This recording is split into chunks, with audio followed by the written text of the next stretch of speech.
Hello everyone, welcome back. In today's video, I'll show you how to change the leverage on Exness quickly and easily. Here's what you need to do. 1. Open the Exness app on your device. 2.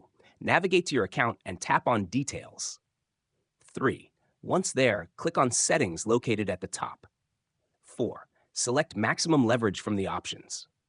5. You can now choose from the available leverage options or set a custom leverage by entering the number of your choice. 6. Once you're done, click Yes to confirm the changes, and your new leverage will be applied. If this tutorial was helpful, don't forget to like, share, and subscribe for more quick guides. See you in the next video.